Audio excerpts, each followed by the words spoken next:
होणार आहे. इंग्रजी 2025 वर्षाचा आजचा हा बुलंदचा शेवटचा कार्यक्रम असेल.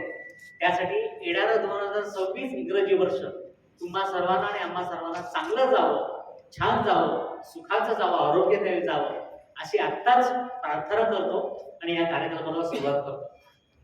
अरे संसार संसार जसा तवा चुल्ह्यावर आधी हाताला चटके तेव्हा मिळते भाकर.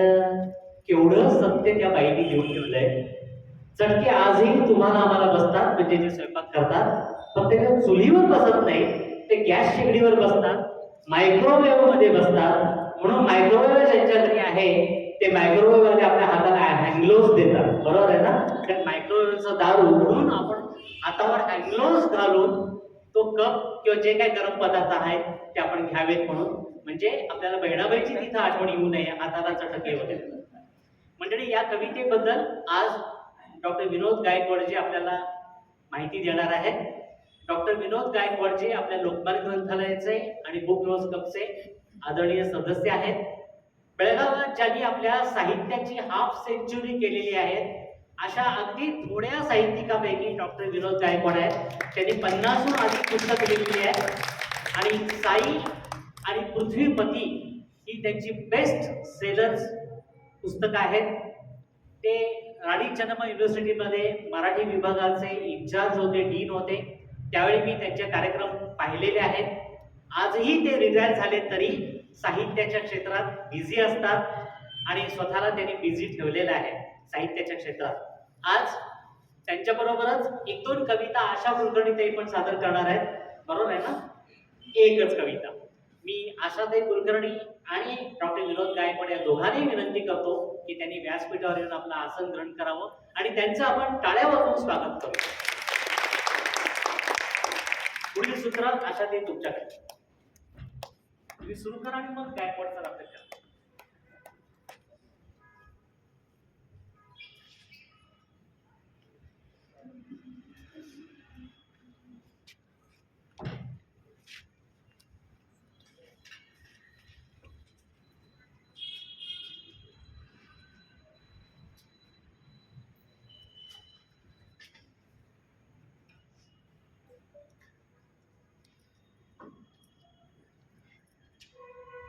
कवयित्री बहिणाबाई यांची कविता मी सादर करते. कवितेचं नाव आहे देह अजब गारुडी. धरत्रीच्या कुशीमधी पियवियानं निजली वाढे पसरली माती जशी शाल पांघरली. मी अटारा रे भुईत सर्वे कोंब आले वरे गह्यारला शेत जसं अंगावरती शहारे ऊन वाऱ्याशी खेळते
जाणकार रसिक बंधू भगिनी, तो कवितेचा त्यामध्ये कविता बहिणाबाईच्या सादर करते विनोद गायकवाड असं मी ज्यावेळेला ते वाचत मला धक्का बसला आणि माझ्या अनेक मित्रांनाही धक्का बसला हे जातात काय की म्हणणार. मी बहिणाबाई मला जशी कळली तशी फक्त समजावून सांगायचा प्रयत्न करणार आहे, गाणं वगैरे नाही. आमचे एक डॉक्टर उद्यापा म्हणून एक सर आहे सोशलॉजी किंवा रिटायर झाल्यामध्ये माझ्याबरोबर ते तबला वाजवतात आणि त्याला असं वाटतं की त्याला गाता येतं. आता त्याच्यावर कोणाचाही आमचा विश्वास नाही आणि ते आपण कुठल्याही कार्यक्रमामध्ये विद्यापीठात एक गाणं गायचं. आता विरोध तरी कुणी करायचा त्याला 2 मिनिटं गाता जाऊ दे म्हणायचं. त्यांना असं वाटतं की माझी गाणी फार आवडतात लोकांना आणि ते कवन गुच्छ म्हणून चांगला गुच्छ सादर करायचं, 5-6 गाणी सादर करायचं. मग मात्र त्यांना बसवावं लागतं. माझ्या पलीकडं आवाज करायचा, सूर नाही चालेल, तबला वगैरे काय ते चालेल, पण बाकी सूर त्याला का नाही काय करत नाही. आमचे कांबळे सर म्हणून होते, ते म्हणाले हा उद्यापा जे गातोय ना ते पद्य गद्यातून गातोय म्हणून. मी जर काय म्हणतो तर त्याच्याही पलीकडे होऊन बसेल लक्षामध्ये येतात. परवा मी फार सुंदर व्हिडिओ बोलला, मला तो फार आवडला. एक गायक स्वतःची कथा तो सांगतो सगळ्यांना. तो आपल्या बापाला अगोदर गाणं म्हणून दाखवतो. तर बापाला अर्ध गाण्याकडे ते म्हणाले अरे तू रेडिओवर गायला पाहिजे. मग तो म्हणाला बाबा तुम्ही माझं फार किंमत दिली, मला फार माझा बहुमान केला, रेडिओवर मला गायला पाहिजे असं म्हणतात. तसं नाही रे, रेडिओ बंद करता येते ना, तो समोरच बसायचं जाऊन ते तुला काय बंद करायला पाहिजे. पण तो काय हराम होऊ शकतो असा काय होता. सरळ तो या रायमानकडे गेला आणि त्यालाच गाणं म्हणून दाखवलं. या रायमान म्हणाले की तुझं गाणं ऐकून मला विराट कोहलीची आठवण झाली. हा मला पण विराट कोहली तर गात नाही, पण तो तरी कुठं गात बसतो, उगाच मला टाइमपास करतो. त्यानंतर त्याच्या मित्रांना त्याला बोलवतो आणि तो मला रात्री 1 वाजता येईल, तुझी गाण्याची मर्कट मिळव माझ्याकडे. पण रात्री 1 वाजता तर शेजारी पाजारी ओरडणार नाहीत का, मग त्यांची कुत्री मुक्तात मी त्यांना काय म्हणतो काय तरी काय झाडच आहे कशामध्ये या माणसाचं. तरी तो आला त्या साडेनऊच्या स्पर्धेमध्ये गेला आणि तिथून गाणं म्हणून परत आला. लोकांनी विचारलं काय काय झालं, 2रा नंबर मिळाला मला. मग पहिला नंबर कोणाला मिळाला आणि त्याला कुठलं गाणं म्हटलं आणि स्पर्धेत किती लोक होते, 2च होते म्हणतात, मी एक आणि तो. मग त्यानं कुठलं गाणं म्हटलं, त्याला गाणं म्हटलंच नाही म्हणता, माझं ऐकला त्याला नंबर देऊन टाकला म्हटलं पाहिजे. असं व्हायचं नको म्हणून मी जात नाही लक्षात. आज बहिणाबाईचा कार्यक्रम म्हणण्यापेक्षा माझ्या डोक्यात बसवा कार्यक्रम असतात. बहिणाबाई ही महाकवी, निरक्षर, अडाणी नव्हे, अशिक्षित नव्हे, सतत घरामध्ये अनेकांनी लिहिताना ती अडाणी होती असं फार ठिकाणी म्हटलंय, त्याचा खूप त्रास होतो वाचताना. जोगळेकर सर मला म्हणायचे की बहिणाबाई तुम्ही बोलताय काय, फार बोलतो. आणि मग चिंतन आलेकर सर कोणते सर वगैरे या सगळ्यांनी मिळून म्हणजे ठीक आहे बोलतो म्हणावं म्हणजे ती घटिका म्हणून आज आहे. कारण 3 डिसेंबर हा बहिणाबाईचा पुण्यतिथीचा दिवस. त्या निमित्तानं कुठेतरी याचा एक संदर्भ लागतो. 1880 24 ऑगस्ट ही त्यांची जन्मतारीख आणि 3 डिसेंबर 1951 ही त्यांची पुण्यतिथी. 70-71 वर्षाचं आयुष्य या स्त्रीला मिळालं. जळगावच्या जवळ आसोदे नावाचं गाव आहे, ते तिचं माहेर आणि माहेरावरती जे लिहिलं बहिणाबाईंना तसं आजपर्यंत कोणीही लिहिलेलं नाही लक्षामध्ये. मी सांगतो महाराज काय लिहिलं. आणि तिथून उकाशी महाजन तिचे वडील, भीमाई तिची आई आणि मग जळगावला नथुराजी चौधरी यांच्यावर तिचं लग्न झालं वयाच्या 13व्या वर्षी तेव्हा आपली लहान वयात लग्न व्हायचे. म्हणजे बालपण तारुण्य हे नव्हतंच त्यावेळेला असं म्हटलं तरी चालेल, पण तिचे संसारातच पडायचं. वयाच्या 13व्या वर्षी लग्न, 30व्या वर्षी वैधव्य. संघर्ष कसा आहे बघा. आणि 3 पोरं बघायला बघा. मोठा ओंकार तो प्लेन मध्ये सापडला, एक डोळा गेला, अंग अपंग झालं. दुसरी कासाबाई नावाची मुलगी होती, तिचा बालविवाह झाला होता, हा सासरी छळ होऊन तिला पाठीमागं पाठवून दिलं होतं. तिची काहीतरी तक्रार, तिची काहीतरी न्याय सगळं करायचं होतं, पण नवरा निघून गेला. सोपानदेव चौधरी हा एकटाच खूप लहान, त्याला तो अगद, त्याला काही अडचण नव्हती म्हटली, पण तो इतका लहान होता की तो बहिणाबाईला काही मदत करू शकत नव्हता. ते कुणीही मदत करायला तयार नाही. नवरा गेला, 400 रुपयाचं कर्ज डोक्यावरती ठेवून गेले. हे 400 त्यावेळेस 100-125 वर्षापूर्वीच्या लक्षामध्ये गेला. मी ती इसवी सन काढून त्यावेळेला सोन्याचा रेट काय होता मी बघितलं तर त्याला सगळं 12 ते 14 रुपये तोळा असं सोनं होतं. आज 1.5 लाख रुपये तोळा आहे. या हिशोबाला काढलं तर 30 ते 40 लाख रुपये होतं.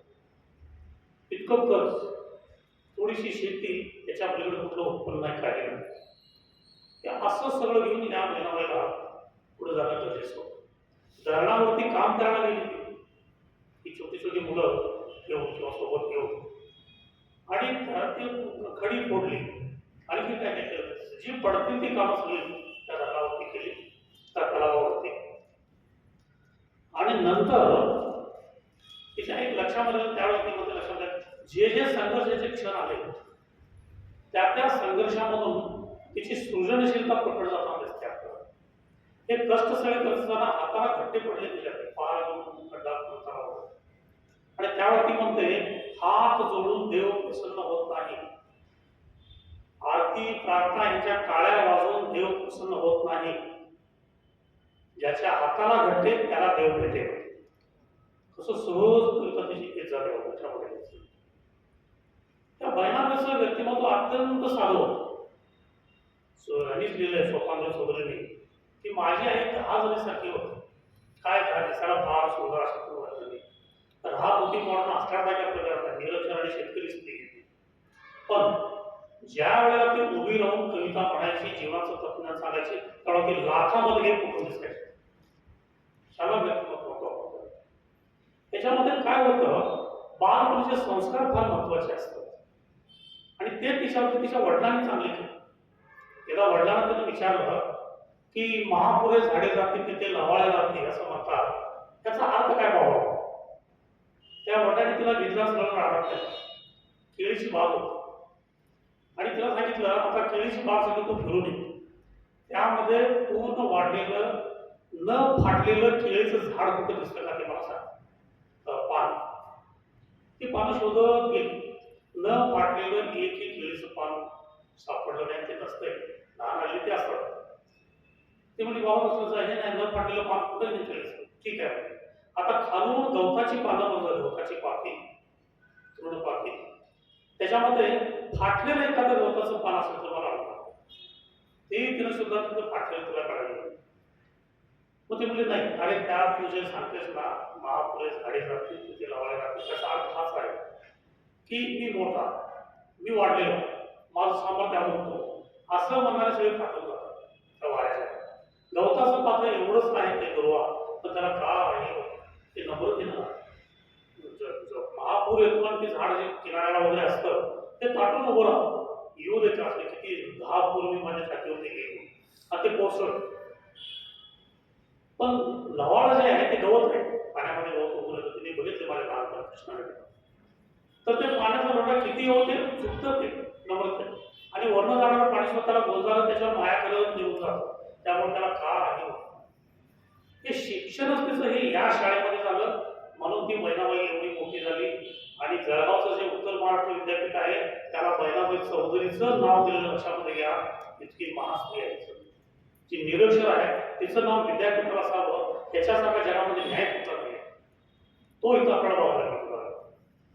ही बहिणाबाई प्रतिभाशाली, प्रतिभा कविता वगैरे आहे. काय असते प्रतिभाशक्ती तुम्हाला सांगतो. सोपानदेव चौधरींना स्वामी विवेकानंदांचं एक चित्र काढलं होतं.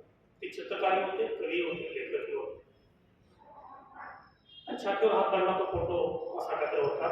त्याला चित्र काढलं. बैला बैला कोण विवेकानंद, कोण परम, हे काय आहे माहिती नव्हतं. त्यांना विचारलं, फोटो दाखवला तो, सांगितलं की आई हा कोण आहे सांग. तिनं निरखून बघितलं त्या फोटोकडे आणि तिच्या चेहऱ्यावर इतका आनंद पसरला. ती म्हणाली, सोपान्या, देवाला फेटा नसला तर देव असा दिसेल. लक्षामध्ये घ्या, स्वामी विवेकानंदांच्या व्यक्तिमत्वातलं देवत्व तिनं शोधलं. हे सोपं काम नाही. त्याच्या आगे पिछे थोडस त्याच्यामध्ये हिमालयामध्ये सुशिक्षित साधूंचा एक तांडा, शिकलेली माणसं संन्यास घेतली शांतीसाठी, ते हिमालयातून फिरत होता. पांडुशुभ्र भक्त सगळीकडे पसरलेलं, हिरवीगार साडीमध्ये मध्ये. आणि असं ते सगळा तो शिकलेला, कोण इंजिनियर आहे, कोण डॉक्टर आहे, असे सगळे सगळ्या जात गेला. ते जात असताना अकस्मात हिरव्या झुडपाडून स्वामी विवेकानंद तिथं आले. त्यावेळेला ते तिथं फिरत होते हिमालयात. त्यांचं ते व्यक्तिमत्व जे बघितलं, ते सगळे साधूने हात जोडले म्हणजे शिव शिव, हा तर कैलास पर्वतावरचा शिवशंकर आहे म्हणाले. शिकलेल्या, संन्यास घेतलेल्या, साधना केलेल्या साधूंना तो देव वाटतो. आणि तो कोण आहे माहिती नसताना बहिणाबाईला तो देव वाटतो. पृथ्वीचा स्तर हा असा असतो. अशा किती गोष्टी बहिणाबाईच्या त्याच्यामध्ये आपण बघतो. हे सोपानदेव चौधरी आपल्या आईबद्दल लिहिताना एक वाक्य फार वेगळं लिहिलं. कारण मोठी करायची एक सवय की सूर आणि सुरत हे एकत्र कधी येत नाही. आता म्हणजे सूर स्वर्गीय आहे, सुरत तेवढी नव्हती, असं त्यांना काहीतरी असे एक काळ कसा होता. अलीकडे तसं काय असं नाही आहे. पण ते त्यांना ती हौस होती कोणत्या करायची. सोपानदेव चौधरी पुण्यातून रिक्षातून येत होते. धार धार धार ते सगळे खड्डे. शेवटी त्या रिक्षावरती म्हणाले, अरे जरा हळू चालव, मी रिक्षात बसलो की अंतरिक्षात बसलो, मला काय कळलं. एका बंगल्यात ते गेले होते. सुंदर नवीन कोच होता. आणि मग ते घरचे लोक म्हणले की चौधरी साहेब बसा कोचावर. ते म्हणले, बसतो पण कोचावर बसायला मला संकोच वाटतो. सगळे शेवटी त्यांना कॅन्सर झाला. आणि कॅन्सर असताना दवाखान्यात ऍडमिट केलं. शेवटचे दिवस होते. पण विनोद बुद्धी काय त्याची केली, ती बहिणाबाई चौधरी पासून ते आलेले होते. अंगाचा रक्त कमी झालं. जेव्हा बघायला लोक यायचे, ते म्हणाले काय कसं काय. तर म्हणजे आता अंगाचं रक्त सगळं गेलं, आता मी विरक्त झालो. काय म्हणून तिथं आळी ते आळी म्हणून प्रिन्सिपल होते, ते कोणासाठी प्रसिद्ध होते. सरांना तुम्हाला माहिती असेल. त्यांच्या स्टाफमध्ये प्रिन्सिपल होते आळी. स्टाफमध्ये एका काहीतरी तक्रार लिहिली, त्याला चेक आला होता. काय 5,000 तक्रार असेल. त्याला इतका आनंद झाला, माझ्या खात्याला मला 15 चेक मिळाला, चेक मिळाला, चेक मिळाला. सगळ्यांना स्टाफला सांगितलं, चला मी शाळा देतो तुम्हाला, मला चेक मिळाला. सगळं प्रिन्सिपलच्या केंद्रमध्ये आले. काय झालं म्हणजे प्रिन्सिपल नाही, मला चेक मिळाला आणि हा मला मिळाला पहिला चेक आहे, माझ्या खात्याचा पहिला चेक आहे आणि चला शाळा झाला. ते आईने म्हणाले, चेक चेक म्हणून नाही, चेक काढून बस म्हणाले. काय माझा आहे त्याच्यामध्ये घ्या. त्या प्राध्यापकाच्या घरी आई सर गेले का आणि ते वरती राहायचे प्राध्यापक. आणि खाली पिठाची गिरणी कुणीतरी सुरू केली होती. ते प्राध्यापक खाली आहे. ते आई म्हणाले, आता हे विद्यापीठ झालं, वर विज्ञानी खाली पीठ आहे, ते पिठाची गिरणी. असा जो प्रकार बघतो आपण मोठीचा वगैरे. त्यामुळं हे असं ते सूर आणि सुरत जुळत म्हणाले.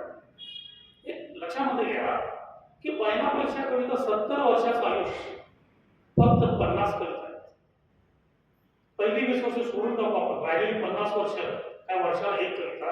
आणि बहिणाबाईतून सकाळी जात्यावर बसून कविताच कविता बाहेर पडायच्या. त्यात ते सहज ते नाही. अरे घरोटा घरोटा तुझ्यातून पडी पिटी, तसं तसं माझं गाणं पोटातून येतं वटी होते. म्हणजे हे असं घरोटातून पीठ पडतायचं, गीत देत सांगायचं, ते कुणी लिहून नाही. ते एक साधं लिहायची कला या पाहिलं कुणी शिकवली असेल, त्यावर वाटला नाही की कोणी होते तर माझं होते गावचे. पण नाही कोणी काय असतं डोळं आपण त्याला फारसं असं किंवा ती कला नव्हती म्हणून ही बाई एवढं मोठी झाली असंही असू शकेल. कला आपलं हे पाय जर आपण वाचायला हवं तर त्याच्यासारखं लिहावं, ह्याच्यासारखं लिहावं. माझ्याकडे कोणी नवीन कवी वगैरे आले तरी त्यांना मी पहिली गोष्ट की जर तुला वाटत असेल की कुठल्या प्राध्यापकाचं मार्गदर्शन तेवढं घेऊ, जरी मी स्वतः प्राध्यापक असतो तरी ते करून टाक. महाराष्ट्रातील त्याच्यासारखं बोर्डसारखं अरे मग ह्यानं ह्याच्यासारखं काय करायचं. बहिणाबाई चौधरी नवरा गेल्यानंतर मंदिरात जायचं बंद केलं तरी, आणि मग यानं विचारलं तू कथा कीर्तनाला जात नाहीस, कथा ऐकतेस काय काय, तर ती म्हणाली अरे ते कथेकरी बुवा तुका म्हणे नामा म्हणे ज्ञाना म्हणे पण तू काय तर म्हण ना त्याच्यामध्ये तू सगळ्यांचं सांगतो नामा आहे मला ते तू स्वतःच काय सांगे ना. मग नामान तुका काय म्हणतात मला वैद्यामध्ये म्हणून जायचं कथेकरी तिची ही शाळा त्याच्यामध्ये हे व्यक्तिमत्वच या पद्धतीचं होतं. ते एवढ्याच कविता ज्या वेळेला ते आजारी पडायची कुठेतरी पत्र लिहायचं सोपादेव चौधरीला, ते कॉलेजवरून एक शहरात होते पुण्याला यायचे, नाशिकला ते यायचे, ते आले त्यांना बघितलं की बहिणाबाई उठून बसायची, औषध लागायचं नाही. मग एकदा त्यांना सोपादेव चौधरीने विचारलं आई मी आल्यानंतर तुझा आजार कसा जातो, तू बरी कशी होतीस, उठून कशी बसतेस. ती म्हणाली सोपाद्या तू औषधासारखा येतोस काय उघडे तुला साड्या. आणि हे कविता ज्या वेळेला ती आजारी खूप आजारी पडली म्हणून तू सोपानदेवाला पत्र लिहिलं, ते आले आणि म्हणाले आई आता तू उठायला पाहिजेस कारण मी औषधासारखा येतो तूच म्हणतेस. तर ती म्हणाली आता बाळा तुझं औषध मला लागू पडत नाही, मला तर त्याचंच औषध लागू पडेल, त्यामुळे मला तिकडं जावं लागलं. आणि त्यामुळे गेल्यानंतर 13 दिवस संपले. 13 दिवस सोपानदेव चौधरी विचार करत होते की आईच्या कविता कुठे आहेत, कारण यांचा एक मावस भाऊ होता, तो येऊन सोपानदेव चौधरीचा तो माझ्या मावशी म्हणतो गाणी मन गाणी तो लिहून काढताना भरपूर लिहिला. सोपानदेव ज्यावेळेला वेळ मिळतो तेव्हा ते लिहून घ्यायचं आणि बहिणाबाईला पाठांतर असायचं चांगलं तर सगळं पाठ असं काही शक्य नाही. त्यामुळे ते बाळ होतं एक वय होती ती वय सुद्धा घरात सापडत म्हणजे गेला सगळा सोन्याचा अंकार झाला आपल्याने म्हटल्यानंतर तो गेला. 13 दिवस संपले आणि घर स्वच्छ करायचं, ते बळदाचं सगळं सामान काढत असताना एक गंजलेली चेपलेली फाटलेली पत्र्याची ट्रक त्यांना सापडली आणि मग स्वतः ती काढली टाकायचं म्हणून. त्यानंतर उघडलं आज काय ते भुग्यातलं आणि त्या कविता तिथं सापडल्या त्याच्यामध्ये. जर ते केलं नसतं बसलं तर त्या गेल्याच असत्या, त्यावेळेचे कागद किती याचे होते टिकाऊ वगैरे असे काही नव्हते. आणि तुझं लक्षामध्ये घ्या नक्की बहिणाबाईच्या आत्म्यानंच त्याला सांगितलं की तिथं ते आहे ते काढवा. ती प्रेरणा तशी झाली आहे, त्याच्यावर काही त्यांचा विश्वास बसो न बसो मला एक प्रामाणिकपणा वाटतो. आचार्य अत्रे श्यामचाई नावाचा चित्रपट त्यांनी काढला, तो खूप गाजला, दिल्लीला स्पर्धेला त्यांनी पाठवून दिला चित्रपट. तो मध्यंतरी त्यांची आई वारली. आईला त्यांनी विचारलं की आई तुझी शेवटची इच्छा काय आहे. तर आचार्य अत्रेंची आई म्हणाली अरे माझ्या इच्छा काय नाही आहे, तुझ्या बापानं मला पुन्हा दाखवलं कारण सासवडला दे तिथून पुण्याला आले, तू मला मुंबईला घेऊन आलास, भरपूर बघितलं किती समाधान होतं. शेवटची एकच इच्छा म्हणून सांगते माझ्या अस्थि तेवढ्या गर्दीमध्ये विसर्जित. अत्रेंच्या डोळ्यातून असतो 13 दिवस झाल्यानंतर त्यांनी त्या अस्थि एका मडक्यामध्ये घेतल्या आणि रेल्वेवर ते हरिद्वारकडे काशीकडे निघाले होते. दिल्लीच्या जवळपास आल्यानंतर एक वर्तमानपत्र त्यांनी इंग्रजी वर्तमानपत्र वाचायला लागले. त्याच्यामध्ये बातमी त्यांनी वाचली की आचार्य अत्रे यांच्या श्यामचाई या चित्रपटाला भारतातला पहिला राष्ट्रपती पुरस्कार जाहीर झाला आहे लक्षामध्ये. आणि ही बातमी वाचली आणि त्यांचा जो हात त्या मडक्यावरती गेला आई ही तुझी जबाबदारी आहे. जिकडं बहिणाबाई चौधरी असो तिकडं आचार्य अत्रेंची आई असो हे कुठंतरी आत्म्याचं एक निर्गण एक फिरणं हे असतं. हे त्याच्यामध्ये आपला तुझ्यावरती विश्वास बसो आत्मा न बसो. आणि नवरा गेला म्हणजे काय काय होतं हे ही फार मोठी फिलॉसॉफी बहिणाबाई याच्यामध्ये मांडतो. नवरा गेल्यानंतर घरामध्ये एक विष्णूचं एक चित्र होते, एक फोटो होता 4 हाताचा विष्णू, प्रत्येक हातावर शंख चक्र गदा आणखी काय कपाळात आणखी काय असं शरीर हातामध्ये होतं. ती तिथं उभं राहून हे करायची, प्रार्थना करायची. आणि मग तिची राजस नावाची नणंद होती, ती बघायची. त्या राजस नंदेला माहिती होतं की माझी ही भावजय फार हुशार आहे, तिला सगळं कळत होतं माहिती ना. तिला सगळं म्हणावं तरी कुठं कळत होतं आपण काय कशा दर्जाचं साहित्य करतो वगैरे करतो. आणि मग ती एकदा म्हणाली की भाऊजय काय मागतेस तू विष्णूकडं, त्या देवाकडं? तर तिने सांगितलं काय मागू कशाकडं, 4 हात आहेत, त्यातलं एक हात अजून रिकामा नाही आहे. त्याची कामं त्याला पडली, आमची कामं आम्हालाच ती करावी लागतील. राजस त्यावेळेस काय मागायचं? घर दिलंय, शेत दिलंय, ती मुलं आहेत पदरामध्ये, आणि काय त्यांना द्यायला पाहिजे तिची तृप्ती आहे. त्याचबरोबर स्वावलंबी तो किती मोठा लक्षात नाही घ्या. ते आता माझ्या करायला कोण नाही, माझं मी स्वतः बघायला पाहिजे असं. म्हणजे ते त्या एवढंच नव्हे, नवरा मेल्यानंतर तिनं आरशात बघायचं बंद केलं. 50 वर्ष ह्या बाईला आरसा नाही बघितला, लक्षामध्ये घ्या. आणि हे लक्षामध्ये घ्या, ती काय म्हणते, आरशी म्हणते, आरशी झाली पारखी, मी आता कुणासारखी, कारण आपलं सुरू दिसेना. आरशी झाली पारखी, मी आता कुणासारखी, बहिणे तू तुझ्यासारखी. स्वतःला सांगते की तू आता तुझ्यासारखीच, तुला स्वतःचं व्यक्तिमत्व तुला आता उठून उभं राहावं लागेल. नवरा मेल्यानंतर ज्या वेळेला बातमी ती सगळीकडे कळत जायची खेड्यापाड्यामध्ये, त्यावेळेला कोणती असं काही नव्हते, काय कानावर गेली बातमी तर तसं खेड्यापाड्याच्या बायका सगळ्या घराला बोलवायच्या, ती शांत चिंतन करत होती 10-12. आणि मग ती सगळ्या बायका आल्यानंतर रिलॅक्स झाली होती. त्या 8-10 दिवसाचं तिचं चिंतन जर तिनं लिहून काढलं असेल किंवा त्याला कुणाला सांगितलं असतं तर फार मोठी जीवनाची फिलॉसॉफी आपल्याला झाली असते, लक्षामध्ये गेलं तिथं. आणि इथं ती म्हणते त्या बायकांना सगळ्यांना त्या वाईट झालं तुझं, वाईट झालं तुझं, ते सगळ्या म्हणत होत्या. ती शांत, सगळ्यात शांत झाल्यानंतर ती म्हणाली माझं आता सांत्वन करू नका, मी आता सांत्वन शांत होतो, मी आता शांत झाले. काय झालं नवरा मेला म्हणजे? नवरा मेला म्हणजे कपाळावरचं कुंकू पुसलं, पण माहेरचं जे गोंधन आहे हिरवं कपाळावरती, सौभाग्य गेलं तरी ते गोंधन भाग्याला आमंत्रण देईल. सगळं नवरा मेला म्हणजे कपाळावरचं कुंकू पुसलं, पण नवऱ्यानं रेखलेल्या भाग्याच्या रेषा पुसलेल्या नाही. नवरा मेला म्हणजे गळ्यातलं मंगळसूत्र तुटलं, पण त्यानं घातलेली गळ्याची शपथ बांधलेली नाही.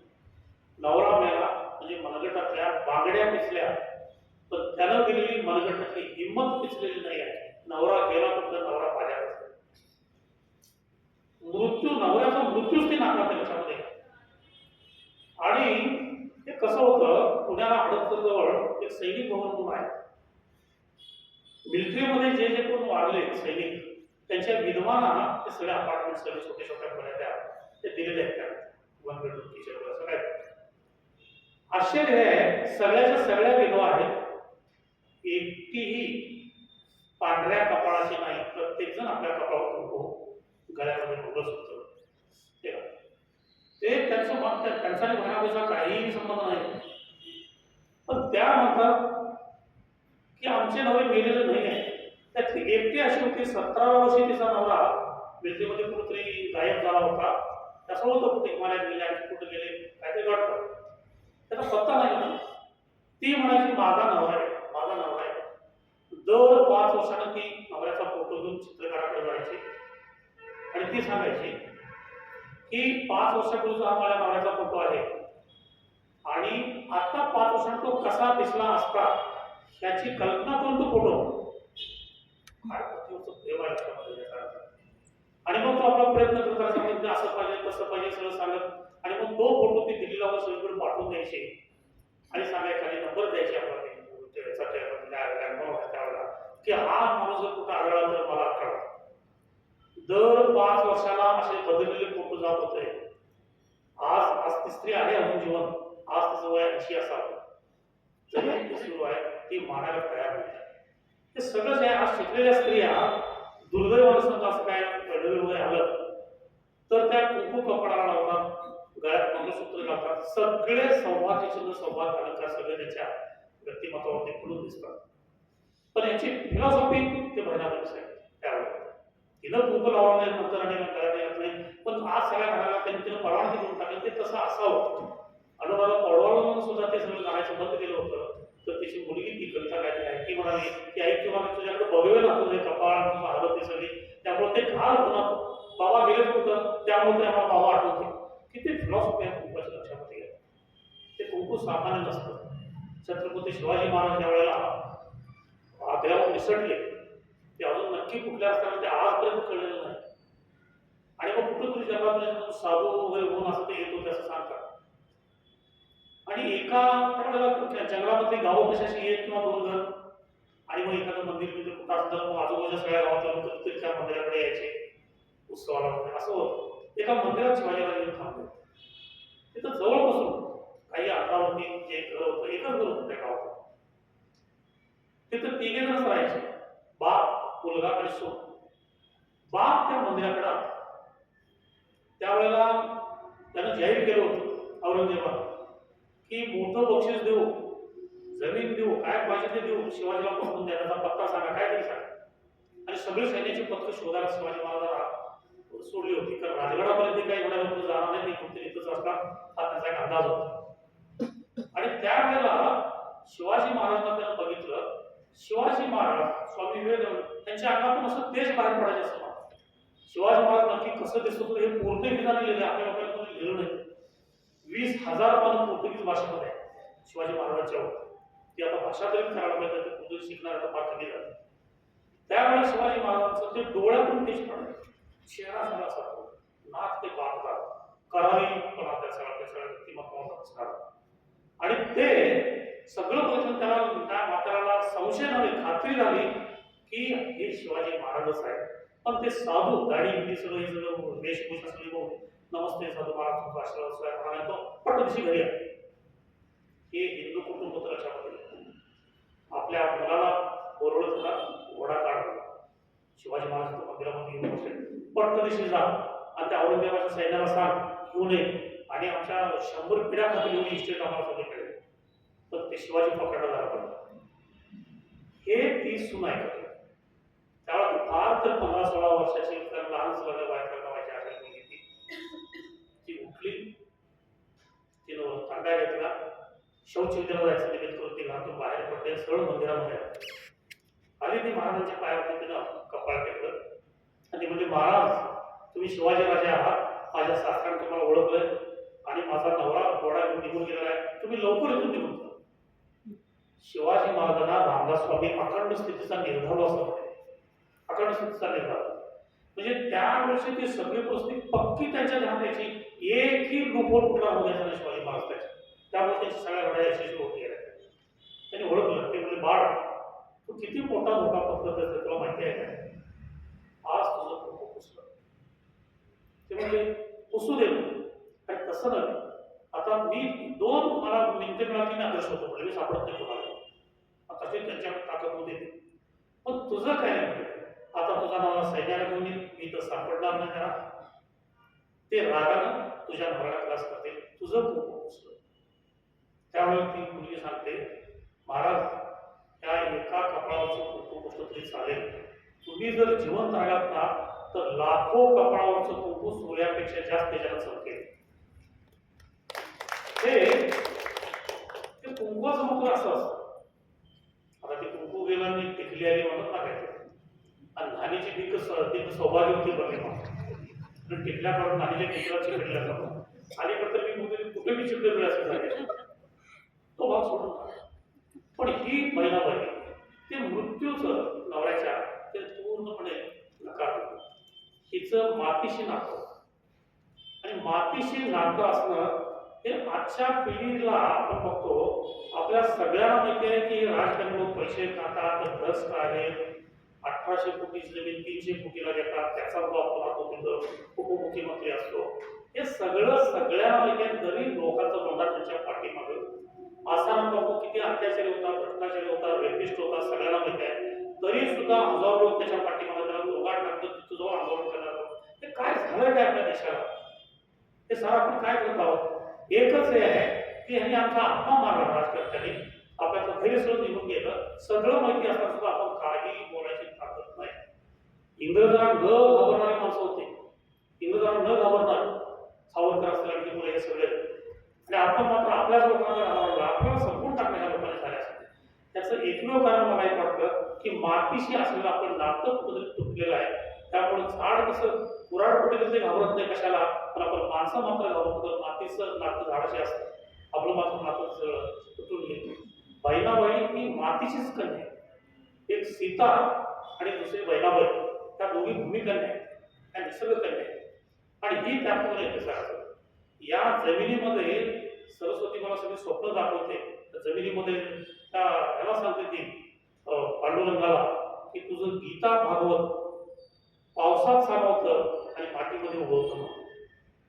गीता आणि भागवत हे केवढे मोठे ग्रंथ आहेत लक्षामध्ये घ्या. हेनरी डेव्हिड थोरनं ज्या वेळेला मनुस्मृती आणि गीता हे 2 ग्रंथ वाचले त्यावेळेला त्याचं एक वाक्य आहे. हेनरी डेव्हिड थोर म्हणतो की हिमालयावर उंच आपण झाल्याशिवाय हे ग्रंथ आपल्याला नाही कळत. त्यातल्या काही बाबा आक्षेप असेल तो वाचला सोडून टाकतात. हे गीता आणि भागवत, श्रीमद भागवत किंवा आणखी सगळेच ग्रंथ आहे या सगळ्या याच्यामध्ये हे कुठं आहे, पावसात सामावतात आणि मातीमधून उगवतात. हे बहिणाबाईसाठी बस. मग तुला पुस्तक वाचायची गरज काय, रोज पुस्तक तुझ्याची गरज काय, त्याची आवश्यकता तुला वाटत नाही. मातीवर एवढं प्रेम. आता अशा तरी मला सुंदर गीत जे म्हटलं की धरित्रीच्या कुशीमध्ये बी बियाणं निघाली माती, वरे पसरली माती जशी शाल पाडतो. जमिनीमध्ये बिया टाकलेल्या असतात आणि वर माती निघाली असते, वर काळी घोर शाल पांघरावी आणि बियाणं त्यातील लहान मुलासाठी आराम झोपतात. आणि वर्ण पावसाच्या धारा आल्या की त्याच्यात ते जैविक शक्ती जागी व्हायला लागते आणि खडवडून ती बीज जागी व्हायला लागतात. त्यातनं 2 पानं येतात की पहिल्यांदा पाण्यात असं चिकटलेले असतात.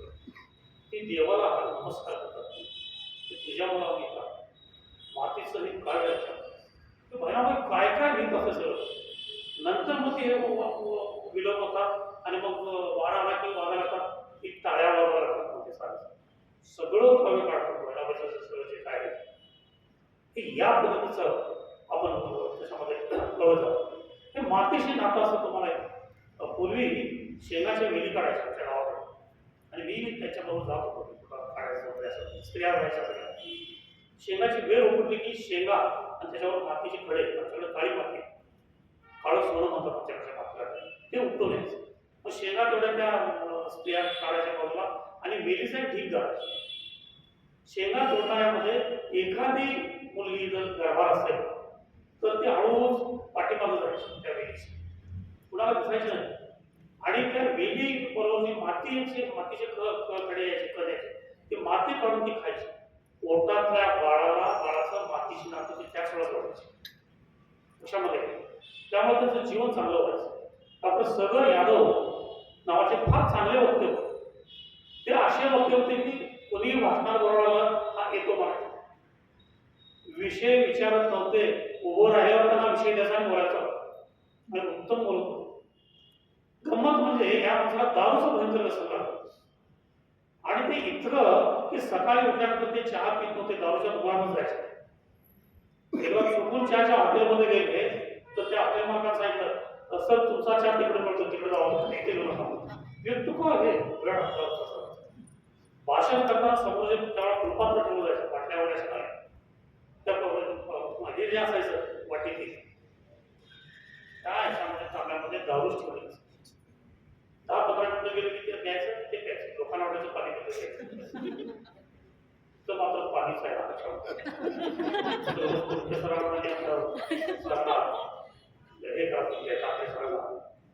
हे एकदा आम्ही बसलो होतो असं आणि ते कुठल्या एका खेड्यातले लोक आले. ते म्हणजे सर तुमचं भाषण पाहिजे येतो म्हणून तारीख ठरली निघाली. मी म्हटलं विषय तरी कुठला सांगा. ते सरांना विषय सांगावा लागत नाही म्हणतात. ते असं आम्हाला तरी सांगा म्हणलं. तर ते म्हटले आमच्या मुलं व्यसनी व्हायला दारू प्यायला, त्यामुळे दारू बंदी व्यसनमुक्ती हा विषय आहे. आमचं अवयवण सगळं ते खाली गेल्यावर खूप आपण असा प्राध्यापक होतो की आम्हाला गुरुस्थानी होते. गुरु सुद्धा आपल्याला आपल्या आणि नंतर सर तुम्ही आणि दारूबंदीवरती बोलता बघचा नाही कसं बोलतो मी त्या दृष्टीनं आम्ही तिथे गेलो खिशात एक चपटी बाटली होती त्यांची ती पाच गाव एक 2 किलोमीटर आहे तर काढल्यात एक पुढे काय पाणी बिनी शेंगा वगैरे गहू गजमासाठी असं काय लागायचं काय उत्तर रस्त्यावरती निघालो जरा एक 10 किलोमीटर गेलो असेल तिथे गावठी दारूचं दुकान देशी दारूचं दुकान असेल वाटते तसलं एक दुकान होतं चोपडी वाजवा असं ते घुसले आणि त्यांना ओळखून काढले सर म्हटलं तुम्ही आता तिथं जाणार आहे त्या ते गोष्ट बघते तुमची अडचण होईल आणि ते करू नका चला आणि आता तुम्ही काय वाजता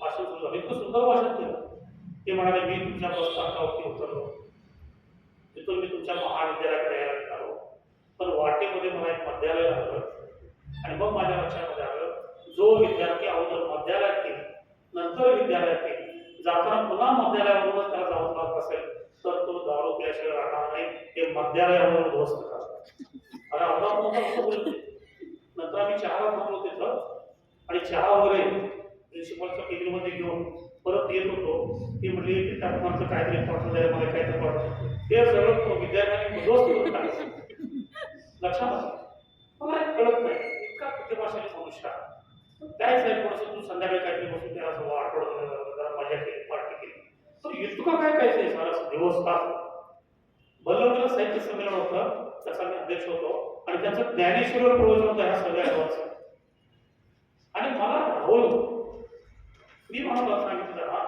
की सर माझ्या भाषणातच सांगितलं काय असं दुःख झालं तुम्हाला असं की सगळं ते दारू तुम्ही बुडून जात तुमच्या जिभेवर सरस्वतीची शक्ती आहे पण तुमच्या व्यसनामुळं सैतानी शक्तीचा अमल तुमच्यावरती चालतो ते ऐकवत बसलो नंतर त्याचं रोज माझ्या प्रोजेक्ट सुरू झालं ते म्हणाले विनोद तुला सांगतो आहे 100 वर्षापूर्वी जेव्हा माझ्या आजीनं जन्म दिला होता माझ्या वडिलांना तेव्हा नाळ कापली होती खुरप्यानं रक्त पडलं होतं मातीमध्ये मातीशी त्यांची नाळ जोडली गेली त्यांच्या आयुष्याची पवित्र गंगा 47 वर्षापूर्वी जेव्हा माझ्या आईने मला जन्म दिला दवाखान्यामध्ये नाळ कापली खात्रीनं रक्त पडलं बेडक्यांमध्ये तिथून नस ते गटारी घेऊन टाकलं गटारीशी माझं नातं जोडलं माझ्या आयुष्याची गटार गंगा मातीशी नातं जे म्हणतो आपण हे इतकं बऱ्यापैकी मातीची भेट आहे ही निसर्ग कन्या म्हणतो आपण त्याला ही झाडी झुडपं वेली त्या सगळ्या हे फार काय लक्षामध्ये आपल्या हिंदू संस्कृतीमध्ये त्याला फार महत्व दिलं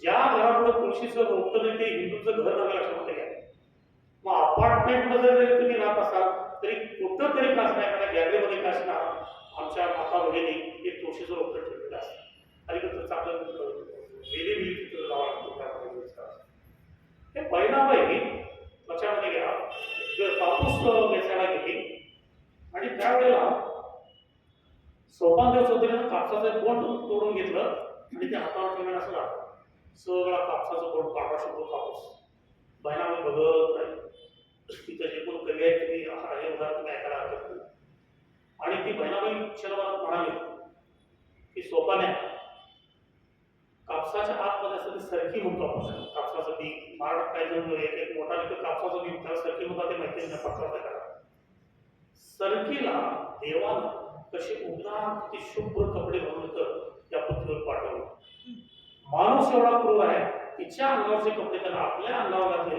तिला उघडी केली हे आकलन एका ती कविता श्रेष्ठ असते ते साहित्य श्रेष्ठ असतं जे वाचल्यानंतर वाचणाऱ्याच्या अनुभूतीच्या ज्ञानाच्या शांतपणाच्या कक्षा विस्तारित होतात थोड्या कशाला व्हायला पाहिजे थोड्या सगळं झालं पाहिजे असं माझं म्हणणं नाही पण काय तरी नवीन आपण ऐकतो काय तरी नवीन आशय देतो हिरडीचं एक झाड होतं ते तिकडे व्हायचं आपल्याकडे तर नाही आहे त्याला शुभ्र असे दुधासारखे अशी फळांचा होस लागतो त्याला आणि ते झाड असे सगळी एवढी गरज असते बहिणाबाई तिथे गेली की पहिला कुठल्याही झाडाखाली पहिला ती मिठी मारायची नंतर त्या झाडाखाली खिंडीच्या झाडाखाली बसायचं तिला फार आनंद व्हायचा आणि त्या झाडाला तिने काय नाव ठेवलं ते दुग्ध झाड आहे म्हणजे दुग्ध कारण गाय असो म्हैस असो दूध जे देतं त्याला दुग्ध म्हणतात ती झाडाला दुग्ध म्हणजे हा प्रकार आपण त्याच्यामध्ये बघत होतो हे सगळे असं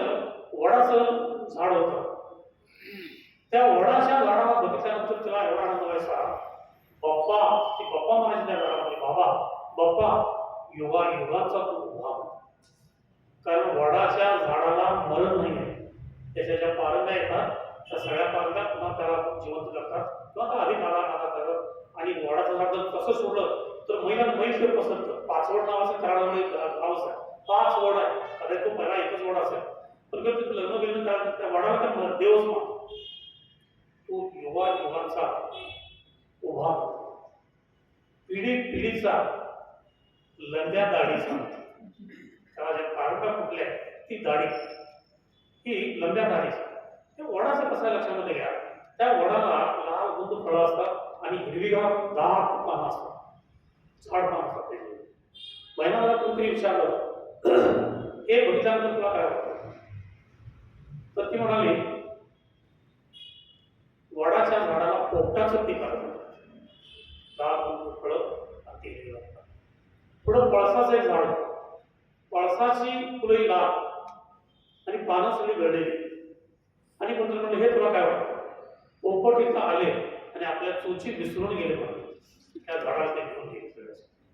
लौकी नावाची एक नदी होती, तिच्या जवळ व्हायची. त्या लौकी नदीवर ती बोलायची, नदीवर बोलायची, पक्षावर बोलायची, सगळ्यांच्यावर बोलायची. त्या लौकी नदीवर जाऊन ती काय म्हणायची, तुझ्या पाण्याला अमृताची चव आहे. का अमृताची चव आहे, ह्याचं कारण तू डोंगर दऱ्यातून, जंगलातून, झाडातून अशी वाहत जातेस. तू जर गावाच्या जवळून वाहत गेली असतीस तर ह्या लोकांनी तुझा लेडी नाला केला असता. पर्यावरणाचा हा प्रश्न ती त्यावेळेला मात्र लक्षात आले. आणि आपण कुठपर्यंत बोलत असतो. त्यामुळं ह्या बहिणाबाईचा हा जो निसर्गाशी संबंध आहे, ती गुलमोहराच्या झाडाला त्याला ती फुलाची महाराज म्हणते. तिच्या घराजवळ झाड होतं, घराच्या जवळच होतं गुलमोहर असतं. कसलं झाड सुंदर असतं, लक्षात राहिलं. ते 5 मिनिटात होतं, जास्त आणि त्याला ते कुणीतरी म्हणालं कशाला ठेवतेस हे झाड, ना ओट भरे ना पोट भरे. काय त्याला फळं लागत नाही, त्या पोटाला नाही, त्या ओठाला चव लागत नाही काही. ती म्हणाली ना ओट भरे ना पोट भरे, आत्मा भरे. आत्मा भरणारं दुसरं फुलाचं झाड लागतं. कसं आहे लक्षात दिलं, त्याला फळाची महाराज म्हणायचे. ते भाऊबंदूचे या संकटामध्ये भाऊबंदूचं एक संकट होतं. सगळे भाऊबंदू आणायला यायचे. तसं ते आले, ते म्हणजे आम्ही हे झाड तोडणार, कुऱ्हाडीच घेणार. पहिला भीती मारत नाही तोडत. का तोडताय, तर ते म्हणजे त्याच्या सावलीमुळं आमच्या एक पट्ट्यामधले जे काय पिकं आहेत ही पिकं येत नाही. वसबी पडतं म्हणतो. वसबी म्हणजे वंशजी, म्हणजे बीचा वंश वाढत नाही. तर बहिणाबाई म्हणाली शेतामध्ये त्या धावेवरती जी तुमची 10-15 झाडं आहेत आंब्याची वगैरे, त्या झाडाची सावली माझ्या शेतात पडते आणि माझंही पीक येत नाही. तुम्ही एक हे झाड तोडलं तर मी तुमची सगळी झाडं तोडतो. खरं तर हे झाड तोडलं असतं तरी बहिणाबाई त्या झाडाला हात लावला नसता, पण भीती घातली. कशी ठामपणे उभे राहिले. आणि मग त्यावेळेला ते बाजूला गेले. आश्चर्य किंवा दुर्दैव, इथं कपाळावर जर काही दुःख लिहिली असतील तर त्यातून आपली सुटका नाही. ना राम सुटला 14 वर्षाचा वनवास भोगावा लागला, ना सीता सुटली आयुष्यभराचा वनवास तिला भोगावा लागला. हे इथंच लिहिलं असतं. काही दैव जात दुःखे भरता दोष ना कोणाचा होता, ते माडूकरांनी सांगितलं. हे आपलं जीवन कसं आहे, हे इतकं प्रेम त्या गुलमोहरावरती आणि 20 कोसळले आणि ते झाड कोसळलं. नवरा मिळा तर फारसं सुतकतीनं पाळलं नाही, पण या झाडाचं सुतकतीनं पाळलं. कसं झाडाचं प्रेम आणि क्षमता झाडाचं हे असला प्रकार. आणि सगळ्यात महाकाव्य जर कुठला आपण याच्या सगळ्याच कवितांचा एकापेक्षा सुंदर आहे. फक्त 50 कविता आपल्याला सापडल्या.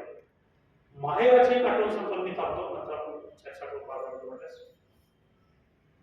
माहेराच्या वाटेवरचे काटे सुद्धा मला मखमलीसारखे वाटतात. माहेरच्या वाटेवरचे काटे जरी असले मखमलीसारखे वाटतात. सासरच्या वाटेवरची मखमल सुद्धा मला काट्यासारखे वाटते. माझं माहेर, माझी माऊली आंब्याची सावली कारण आंब्याचं झाड स्वतः उन्हात तावतं, करपतं, पण खाच्याला सावली देतं. माझी आई कशी आहे, अनेकांच्या आई आहे अशा असतात. लक्षात घ्या. जेवण झालं, माझ्या आईची मला आठवण येते की काय मटण वगैरे आणलं, काय आणलं, सगळं आम्ही जेवपर्यंत ती घर बसायची, नंतर ती जेवायची. कधीतरी एकदा मला झाली इच्छा व्हायचा काय तर आहे काय, काही नाही, फक्त ते पाणी असायचं त्याच्यामध्ये. पण ते तसंच खात होते, कधीही तिनं नाराज नाही. हे त्या आईचं संवर्धन चालते. माहेरला जात असताना वाटेमध्ये प्रिंटिंग प्रेस लागत, ते ट्रेडर प्रेस होते आणि मी त्या प्रेसमध्ये काम केलं. आता प्रेस होता ते असं येतं आणि जातं वाटतं ट्रेडर प्रेस. आता वेगवेगळे नवीन शोध आले त्याच्यामध्ये. ती टाचा वर करून खिडकीतून आतमध्ये बघायची छापतात कसं पुस्तक किंवा पानं. तिला त्यावेळेला माहिती नव्हतं माझंही पुस्तक कुणीतरी छापेल आणि माझंही नाव एका विद्यापीठाला देते. तुला कल्पना नव्हती. टाचा वर करून मोठ्या कौतुक आज जाऊन बघत नव्हती, काय बघते जाऊन म्हणतो काय करणार. आणि त्याच्यावर तिच्या लक्षामध्ये आलं की असं कोरं कागद असतात ते आतमध्ये तो छापणारा जो प्रिंट असं लागतो आणि यात इकडे काढतो तोपर्यंत दुसरा कागद जातो आणि कसं कागद प्रिंट होतो. ती म्हणते कोरा कागद अडाणी कागद आत जातो शानाहून बाहेर येतो, छापणारा मात्र अडाणीच राहतो. समजा गीता छापली तर हा काय गीतेचं प्रवचन देणारा होणार आहे छापणारा, तो नाही छापणार. काय निरीक्षण. पुढं थोडस ते गेले की तिथं एक दगड होता, दगडाला ठिसकळ. तिच्या अंगठ्यातून रक्ताचे 2 थेंब आले. तिला राग, कशाचा राग आला, आता लंगडत जायला पाहिजे. आईची भेट, बापाची भेट, शेळी मेंढ्या कुत्री काय काय होतं सगळ्यांना भेटायला मला आता उशीर होणार, माझ्या माहेर जायला उशीर होणार, हे तुझ्यामुळं दगडाशी बोलायचं. आणि मग ते रागाने त्या दगडाला तिनंच अशी कल्पना केली की कालिदासापेक्षा मोठी कल्पना वाटते मला. त्या दगडाला बोट उठतात आणि तो दगड म्हणतो आई शिळा शाप देऊ नको, दगड असलो तरी तुझ्या मायाचा दगड. लगेच बसून खाली त्या दगडाला भेटे मार. काय सुंदर पुढे गेली. शिवरीचं एक झाड होतं, ती जाताना ती शिवरी झाड लहान होतं. शिवरी म्हणजे आमच्याकडे चेटशी म्हणतात. बाप तशा दुसऱ्या काही त्याची भाजी खाल्ली कारण ते शेळ्या वेळेला फार आवडतं. अगदी गार असतं आणि चिंचेसारखी वेगवेगळी पानं असतात. आणि ती तिथं ती 2-3 वर्षानंतर चालते त्यावेळेला लहान मोठं झालं शिवरीचं. सोपान तिच्या बरोबर होता. लगेच ती रस्ता सोडून त्या झाडाकडे पळत पळत गेली. किती मोठी झाली सगळं माझी बहीण. त्याला म्हणाली, मिठी मारली, अर्धा तास बोलत बसली. सोपान ते म्हणला आई चल की, आई चल की. तिकडे जरासं ठेस लागलं तर त्या दगडाला शाप द्यायला तयार झाली होती. पण झाड बघितलं की ते तिच्या मायाचे असतात. पुण्याला येणार ते आल्यानंतर तिची सून प्राध्यापिका होती, लीला होती. तिनं विचारलं की आई आम्ही कसले कसले पदार्थ करतो इकडे शहरामध्ये आणि तुम्ही शेतकरी स्त्रिया असं काही करत नाही का गावामध्ये. आणि ही तिच्या मैत्रिणीला त्याही तसंच म्हणाला. बहिणाला ते लागलं, स्वाभिमान बघून देत होते तिकडे. तिच्या लक्षामध्ये आलं की ह्या असं का म्हणतायत की तुम्हाला शेतकऱ्याच्या स्त्रिया त्या अडाणी असतात, त्यांना काही करता येत नाही, आम्हाला थोडं करता येतं. त्यावर ती सांगते बाई शेतकरी स्त्रीला बसायला वेळ असतो का तिला. सकाळी उठलं की रान, संध्याकाळी आलं की झोपायला येणे, सगळ्यांचा स्वयंपाक हे या सगळ्यामध्ये वेळ नसतो. जर शेतकऱ्याच्या स्त्रीला वेळ मिळाला तर ती चिंचेच्या पानाच्या पत्रावळ्या करून त्याच्यावर सुद्धा जेवते. चिंचेचं पान असं तरी केवढं नाही, त्याची सुद्धा पत्रावळी एवढी हिंमत नाही सगळ्याची. ती केळीचं झाड होतं तिच्या समोर, ते शेवट सुद्धा सांगतो नाही. आणि त्या केळीच्या झाडावर ते फार आवडतं. ते खूप सुंदर झाड असतं बाबा, कोकी रोड झाड असतं आणि चैतन्यानं भरलेलं झाड असतं केळीचं झाड. त्याच्याकडे ती बघायची आणि केळीचा घड असा आलेला. ती म्हणाली कडेवर लेकराला घेतलेली तू लेकरूवाली ग माझी रब्बा म्हणून तुला भेटे का संवाद कसा होत असेल. मगाशी मी हेनरी डेव्हिड थोरंसं नाव घेतलं. तुझा सूट कोट हात काय अगदी नटून तटून एखाद्या पंतप्रधानाला भेटायला गेला असं निघाला होता. आणि कुणीतरी विचारलं, तो मोठा माणूस होता त्यामुळं मोठमोठी माणसं त्याला भेटीला बोलवायची. आणि कुणीतरी म्हणलं कुठं निघालास तर हेनरी डेव्हिड थोरं सांगितलं एका झाडानं मला अपॉइंटमेंट दिली आहे, त्याला भेटून तयार झाले आणि जाऊन दिवसभर त्या झाडाशी घालून बोलून पंप करत. जगभरात अशी काही महामाणसांना छावणी. त्यामुळे या निमित्तानं बहिणाबाईची आठवण मला तुम्हाला काही गोष्टी छोट्या थोड्याशा काय 50 जरी ग्रंथ असल्या तरी 50,000 पुस्तकं रचना करते. बहिणाबाईवरती किती जण MP झाले, किती जण PhD झाले. त्यामुळे ते विनोबा भावेजी म्हणायची गीता जे सोन्याची खाण आहे, कुणी किती जावं किती सोनं त्यातलं घ्यावं, पुन्हा तिथं सोनं तयार होतच असतं. तसं बहिणाबाईच्या कविता ही सुद्धा सोन्याची खाण आहे. आचार्य आणि जेव्हा ते पहिल्यांदा वाचल्या कथाऱ्या तेव्हा ते म्हणाले शेत नांगत असताना सोन्याचा हंडा सापडावा, तसं मराठी साहित्यामध्ये हे आपल्याला मिळालेलं आहे. नामदेव ढसाळ म्हणाले, बहिणाई पुन्हा जन्माला येईल आणि मराठी भाषेचं रांडोपण घडवणं, त्यांची भाषा ती तसली होती. आता वैभव मराठी भाषेला हे घालत तूच द्यावं लागेल. आणि बाबा बोरकर म्हणाले, बहिणाई तुझ्या मुखे देव, असं दिशा देवाचे बोल दिशा ओठातून बाहेर पडतात ते आपण थोडेसे ऐकण्याचा शेअर करण्याचा प्रयत्न केला. तुम्ही एवढ्या शांत चित्ताने ऐका, त्याबद्दल मी तुम्हाला धन्यवाद देतो.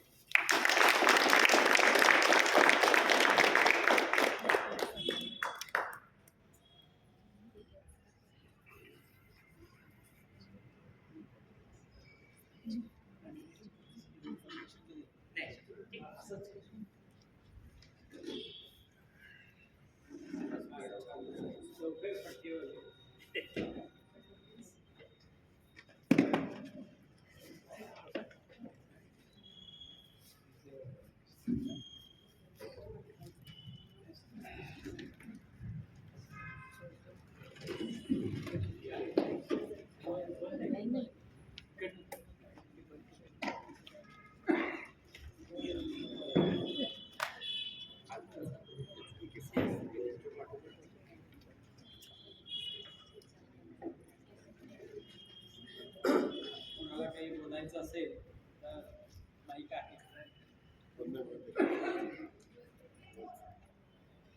माईक बंद. हॅलो.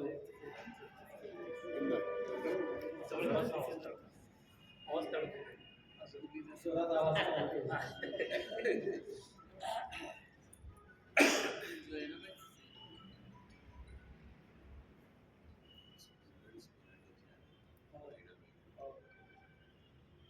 मराठीचे विद्यार्थी आलेले आहेत. ते माझं ऐकून कंटाळले. नाही हो सर, नाही.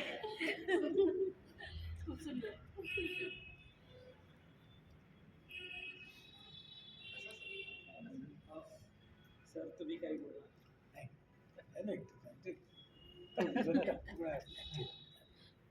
आणि कोणाला काही म्हणायचंय सांगायचंय? सगळे त्यांच्या कविता असतील असं कोणी काम करताय का? कसं आहे त्याच्यावर पेज शोध नाही शोध चालू आहे का अजून? नाही, आता ते शक्यच नाही.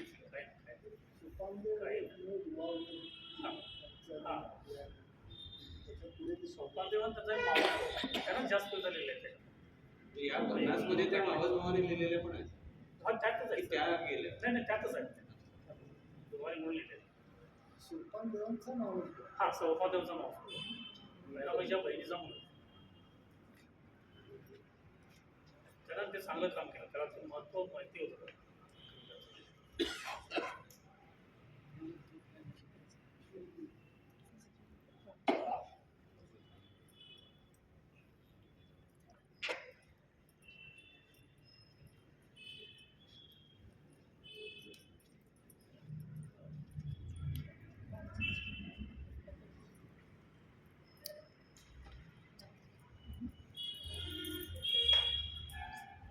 खरं सांगायचं तर तुम्ही ज्या एक्झाम्पल आत्ताच्या आणि तेव्हाच्या दिल्या हा त्या एकूणच एवढं एकदम वेगळं वाटलं की आता त्याच्यावर विचार चाललेला आहे मला की रेलेव्हन्स तेव्हाचा आणि आत्ताचा किंवा अध्यात्म म्हणा आणि रियालिटी म्हणा त्याचा रेलेव्हन्स आपण जर विचार करत बसलो तर थंडपणे नको बसावं आणि त्याचा विचार करावा असं जरा वाटण्यासारखं वाटतं. त्यांची एक गोष्ट प्रसिद्धच आहे. हा तिचं तर माहेरचं कौतुक करतेस तू, माहेरचं कौतुक करतेस मग तू माहेरच्या हो.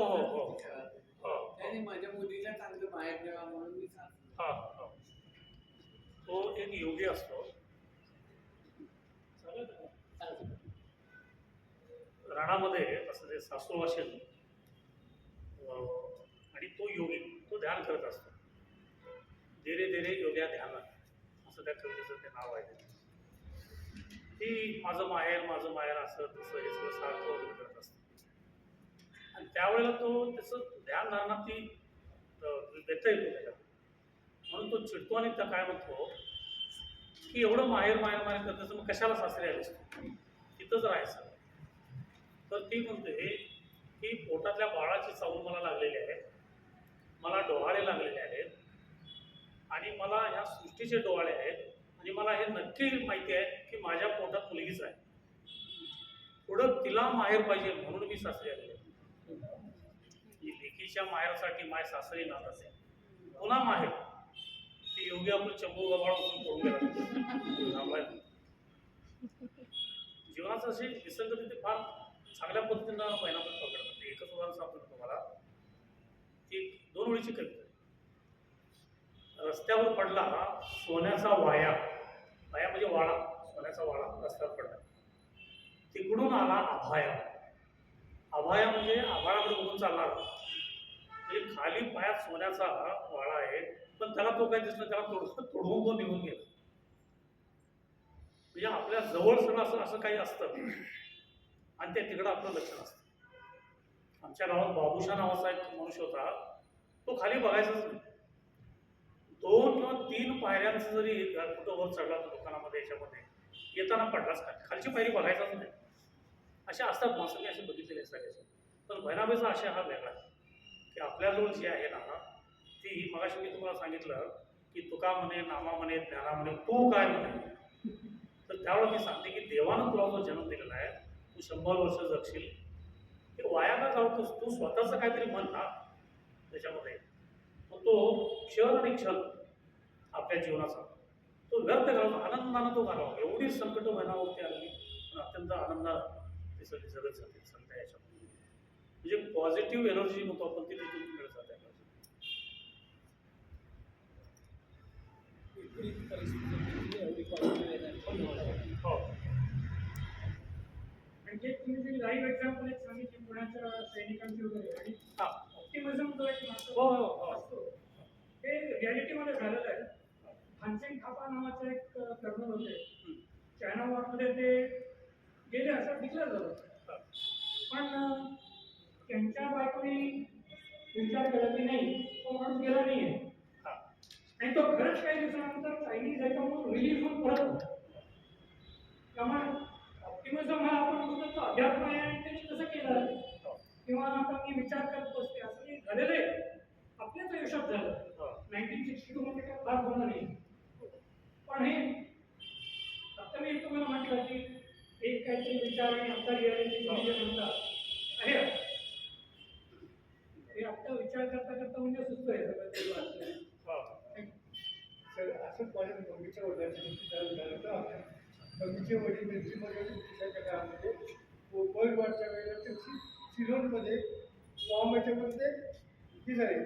तर तू शेवटी होते त्याने आता मरणार सांगून त्यांनी पुढायला सांगितलं होतं त्याला. पण चुकून त्यांना तिथे आजार हे जखमी त्याच्या ग्रुपमध्ये गेले आणि ते हॉस्पिटलमध्ये घेऊन गेले. हॉस्पिटलमधून 15 दिवसांतर सिटीवरती आले. तोपर्यंत आमच्या आजीची माझा नवरा मेळामध्ये तार आली होती इकडे.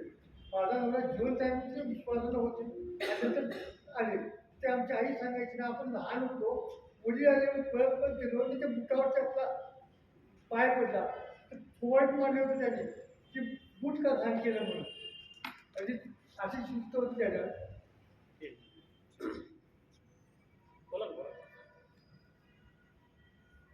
त्यांची प्रतिभाशक्तीबद्दल तुम्ही मगाशी बोललात आणि खूप ठिकाणी त्याच्याबद्दल कुठलाही विचार पण केला आहे आणि हे पण केला. पण तुम्ही जेव्हा म्हणालात की बोरकरांनी त्यांच्याबद्दल असं म्हटलंय की तिच्या तोंडात तिच्या मुखी देव बोल, तिच्या मुखी कविताच आहे. तेव्हा आता माझ्या लगेच असं मनात आलं की त्यांना कधीच वाटलं नव्हतं की आपण कविता लिहितो. म्हणजे आता बाकीचे कोणीही कवी जरी असले तर आपण कविता लिहितोय हा एक प्रोसेस सुरुवातीची माहिती असते, त्याच्यानंतर ती लिहिली किंवा काही जण म्हणतील की मला ती आतून आली वगैरे वगैरे आणि नंतर मी लिहिली.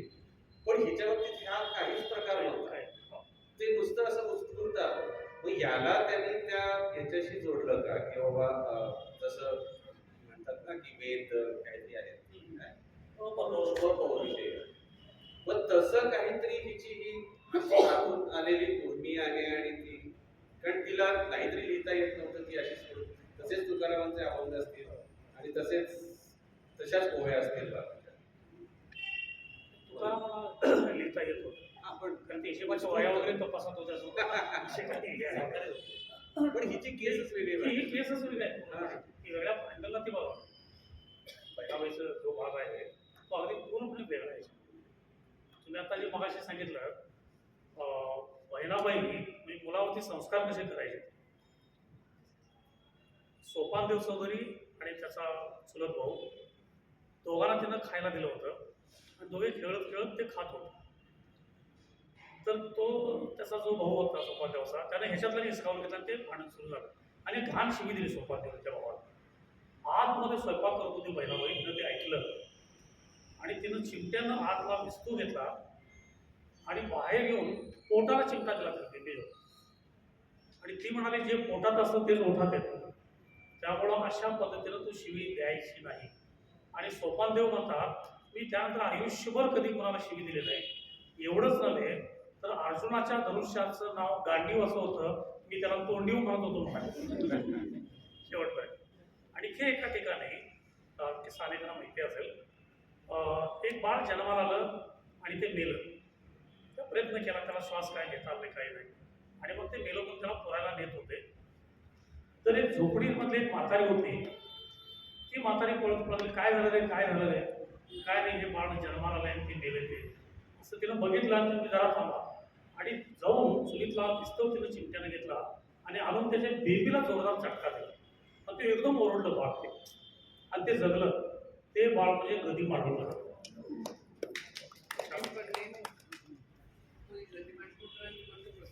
हा हा पु ल देशपांडेंची पण प्रसिद्ध आहे. अशीच आहे ना, ते झाल्यावर सुद्धा पु ल देशपांडे जन्माला आल्यावर सुद्धा रडले नाही आणि म्हणून मग त्या सुई गरम करून बेबी करायची. त्यापेक्षा मुंबई होती शहर होतं त्यामुळे सुई गरम.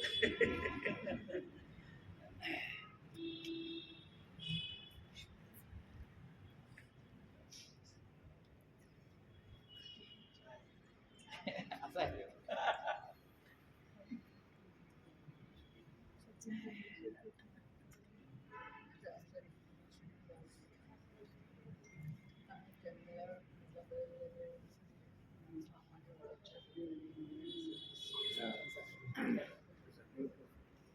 त्याच्याबद्दल हे सगळं बाकीचं सगळं माहिती असणारं वगैरे अशा प्रकारचे व्यक्तिमत्व असलेली शिक्षक आज आहेत का,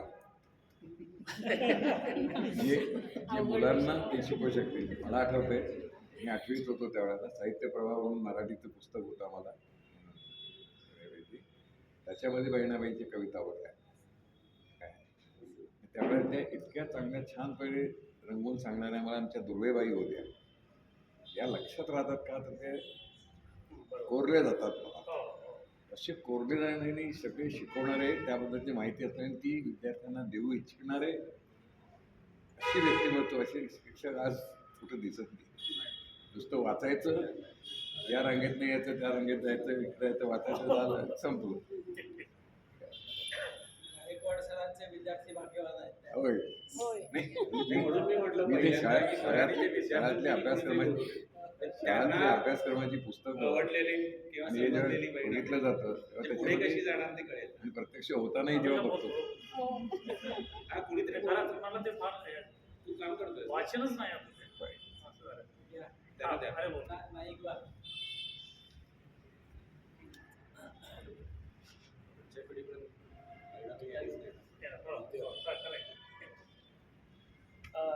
सर्वसाधारण असं म्हटलं जातं की पुस्तकं वाचावी किंवा आपल्याला जे लिखाण करायचं आहे, मग कविता असू दे, कथा असू दे किंवा असं कादंबरी असू दे, काहीही लिखाण करायचं असेल तर सुरुवातीला पुस्तकं वाचावी.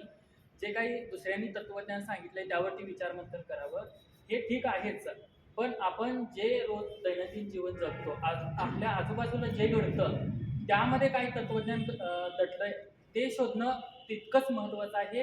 हे आज सरांनी जे काही उदाहरणं दिली, अगदी ते झाड असू दे किंवा दगड असू दे, यांच्याशी आपलं असणारं नातं किंवा मातीशी असणारी आपली जी नाळ जोडलेली आहे ही किती महत्त्वाची आहे हे त्यातून स्पष्ट होतं की आपल्या दैनंदिन जीवनात सुद्धा अनेक तत्वज्ञानं दडलेली आहेत, ती शोधावी पहिल्यांदा आणि ती मांडण्याचा प्रयत्न करावा.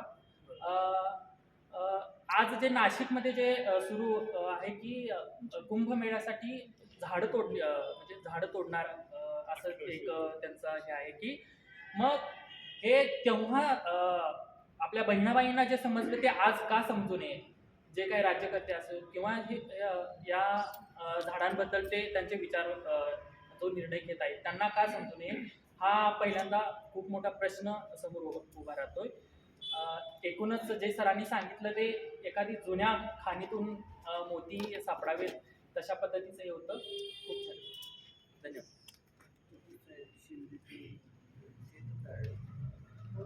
नमस्कार सर. बहिणाबाईंच्या जे ऐकलं होतं ते सिंधुताईंच्या मुखातून पण ऐकलं होतं. त्यांनी पण त्यांचं खूप सांगितलं होतं त्यांच्याबद्दल. पण आत्ता तुम्ही जे आम्हाला खिळवून ठेवलं आहे बहिणाबाई जवळून, झाडामधून, दगडामधून, माहेर, सौभाग्य या सगळ्यामध्ये जे तुम्ही आम्हाला खिळवून ठेवलं आणि खूप सुंदररित्या तुम्ही अगदी जवळ नेलं आम्हाला, त्याबद्दल तुमचे खूप खूप आभार आहेत. खूप सुंदर सर, खूप सुंदर.